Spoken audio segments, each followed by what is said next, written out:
এটা বলতে চাচ্ছে, এই ছেলাই, কোনোদিন কোনো মেয়ে মানুষের সাথে মোবাইলে গল্প করো না। মেয়ে মানুষ তোমাকে ধ্বংস করবে, তোমার বাপকে ধ্বংস করবে, তোমার বংশকে ধ্বংস করবে, তোমার জাতিকে ধ্বংস করবে।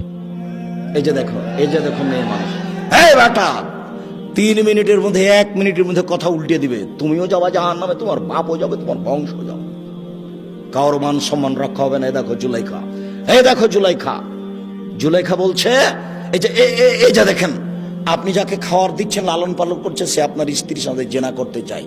হলো এটা ঠিক হলো? আপনি কি করবেন তার? আরে আপনি কি করবেন? আমি জুলাইখা বলছি, ওকে যথাযথ পিটন দিতে হবে, নইলে জেলখানায় বন্দি করতে হবে। তুমি যার সাথে প্রেমের গল্প করছো, কথা উল্টে দিতে পারে, তখন তোমার কি হবে তুমি বুঝতে পারছো না। আজ থেকে আর কোনোদিন কোনো মেয়ের সাথে কথা বলো না। তোমাকে আবারও বলছি, তুমি তোবা করে উঠবা, উঠার সময় বলবে আস্তাগফিরুল্লাহ ওয়া আতুবু ইলাইহি।